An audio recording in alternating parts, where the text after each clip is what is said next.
Hello, welcome to Malaysian Ministry of Education SPM test preparation video for speaking exam.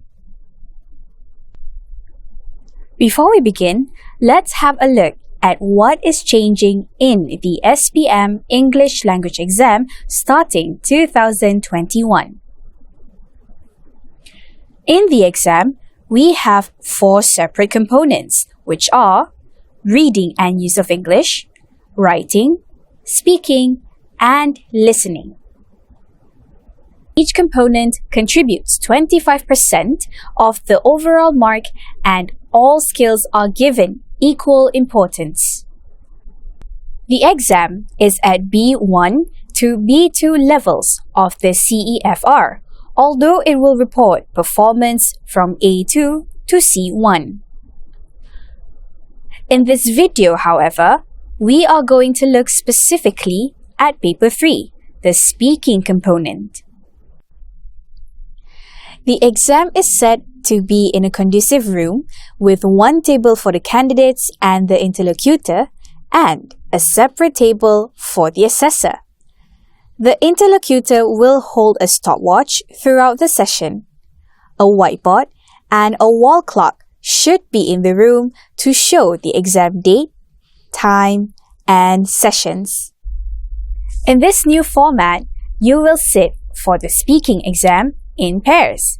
The speaking test is taken face-to-face with 2 candidates and 2 examiners acting as the interlocutor and the assessor. Both the interlocutor and the assessor will have a question booklet each, while the candidates will get a candidate's copy of the question booklet. Both the interlocutor and the assessor will also have a mark scheme and a score sheet to themselves. As promised, now we're going to take a look in more detail at Paper 3, the speaking paper. There are 3 parts to the paper. Each part requires you to complete a different type of task. In total, the speaking paper lasts for about 13 minutes and its main focus is at B1 to B2, although it reports from A2 to C1. You will now see 2 candidates score an amazing B1 and B2 of the CEFR levels in this mock test, with the majority of candidates in Form 5 expected to be within the B1-B2 range, and that the new curriculum framework aligned to the CEFR is targeting B1 high. This is logically where this mock test should primarily focus. Let's have a look. Good morning, I'm Puan Farhana and it's my colleague Puan Shazwani. She'll just listen to us. First of all, we'd like to know something about you. What's your name? My name is Dinesh Kumar. Thank you. What's your name? My name is Fatin Shasha, but you can call me Shasha. Dinesh, where do you live? I live in Taman Melati, Selangor. Sasha, how do you come to school? I come to school by bus every morning. Thank you. Now I'm going to ask you about your daily routine. Dinesh, what do you normally do after you wake up? Usually, after I wake up, I would grab myself a cup of coffee and then take a hot shower. Sasha, what do you usually do after coming back from school? After coming back from school, I help my mom with her housework and then take a nap. Dinesh, how do you spend your leisure time? Usually, I spend my leisure time by playing video games with my friends. Sasha, what do you do on weekends? On weekends, I spend time with my family and listen to music. Thank you. In this part of the test, I'm going to give each of you a topic, and I'd like you to talk about it on your own for about a minute. You also need to answer a question briefly about your partner's topic. Dinesh, it's your turn first. Here's your task. I'd like you to talk about a family celebration you had recently. First, you have some time to think about what you're going to say.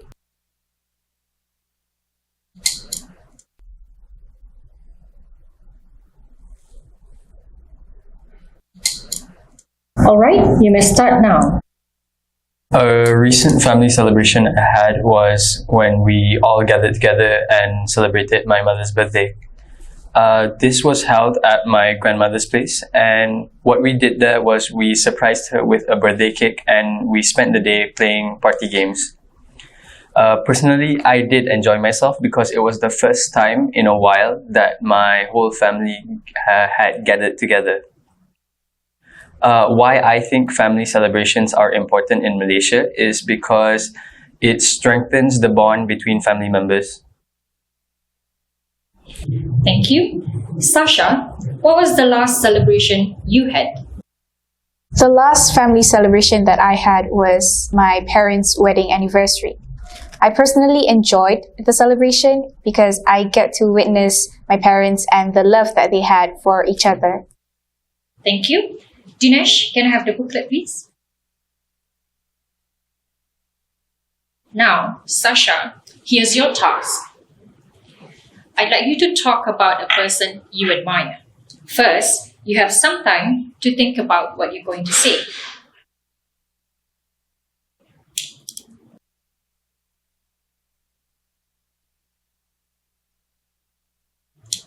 All right, you may start now.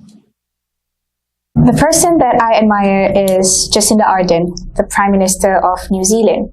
In my eyes, not only that she is very charismatic and intelligent as a Prime Minister, but she's also a very compassionate mother. She possesses the qualities of a good leader and role model, and I think it is important for people to have good role models to make an example so that they can become a good person that contribute back to the society. Thank you. Dinesh, who do you admire? If you ask me, I would say my uncle. Why? Because me and him share a special bond. Thank you. Sasha, can I have the booklet, please?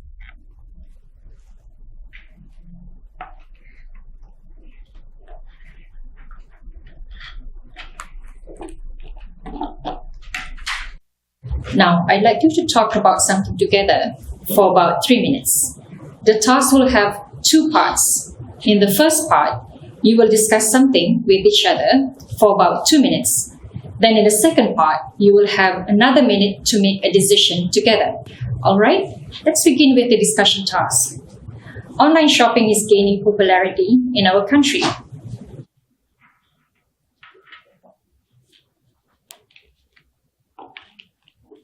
Here are some reasons why people shop online and a question for you to discuss. First, you have some time to look at the task.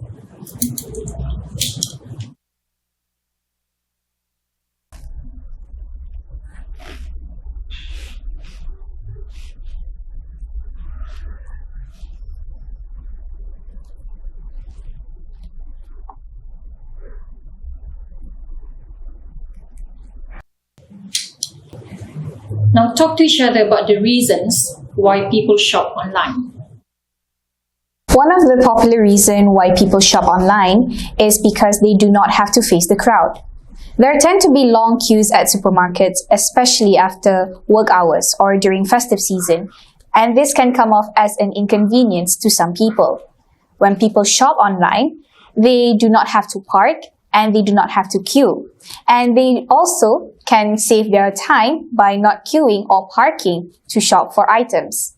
This will be very convenient, especially for mothers, for instance, who have to tend for their children, in which they do not have to leave their children unattended at home.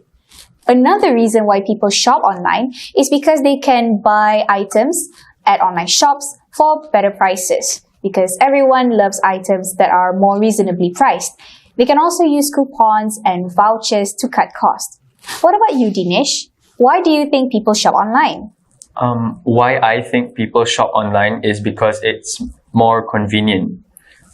Because when you shop online, you can access it through your phone, and everyone has their phones around them. Another reason is because it has a wide variety in choices. When you shop online, you can easily look up on what you want. The last point is follow the trend. Nowadays, online shopping has gained much more popularity since before. Thank you. Now you have about a minute to decide together which is the most popular reason people shop online. We both agree that the most popular reason why people shop online is because they can shop at better prices. Personally, as a student, I will always prefer to buy items at a lower price so that I can save as much money as I can. I agree with her because personally, when I go for shopping, I look for the cheapest items. Thank you. Can I have the booklet, please?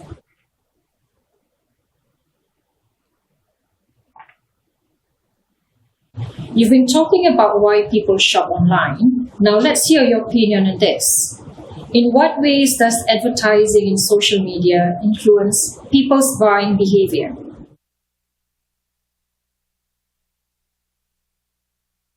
I agree that advertising on social media does influence other people's buying behavior.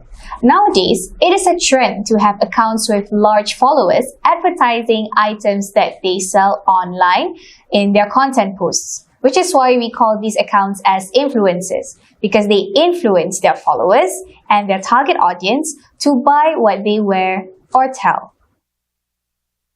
I think big companies take this as an opportunity to advertise more and more, so people that scroll through social media can learn what they sell.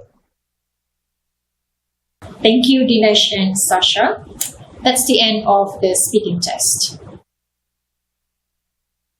Dinesh gets B1 of the CEFR level, while Shasha gets B2. Both are categorized as independent users.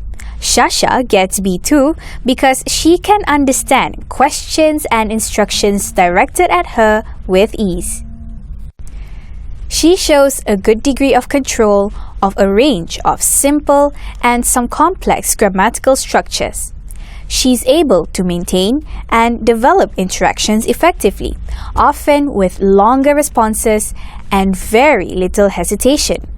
Shasha does not need any prompting or support. On the other hand, Dinesh gets B1 because he communicates with reasonable accuracy and shows a good degree of control of simple grammatical structures. He's able to express himself clearly, though there is some hesitation. He uses appropriate vocabulary to carry out the tasks. Dinesh requires some prompting and support. To ensure the smooth examination process and prevent the transmission of COVID-19, you are reminded to follow the standard operating procedures set. Now, I'll share with you tips to follow even when you feel uncomfortable wearing a face mask or a medical mask. We are aware that wearing masks makes breathing slightly difficult and they muffle speech. So you have to overcome this challenge. Here are some tips to follow to make sure that you're fully prepared and get the best score possible in the speaking exam. Tip number 1. Bring your own mask. Try to get a mask that is comfortable and fits you well in order for you to breathe in. Tip number 2. Practice the speaking interview with your friends with a mask on. It's important that you have a feeling of what it's like to communicate while wearing a mask. Avoid to experience speaking or answering an interview question with a mask on for the first time. Tip number 3. Pay extra attention to staying calm. Visualize the examiner as someone you're comfortable with. When you're wearing a face mask, it becomes easier to feel anxious, especially because breathing is impeded. So you should practice a lot with partners in order for you to stay calm and focused. Tip number 4, enunciate. In communication, we get a lot of information from the movement of a mouth. But with a mask, we can't see the movement. This means you need to say words clearly with inflections and deflections and pronunciation. Okay, Try to follow these 4 tips. Practice them if you're having to wear a face mask during SPM speaking exam. So, that's all for now. I hope this has been helpful in helping you understand the new format better. For more information, do check our website and our official Facebook page from time to time. To all the candidates sitting for the SPM exam this year, we wish you all the best in the exams. Thanks for watching!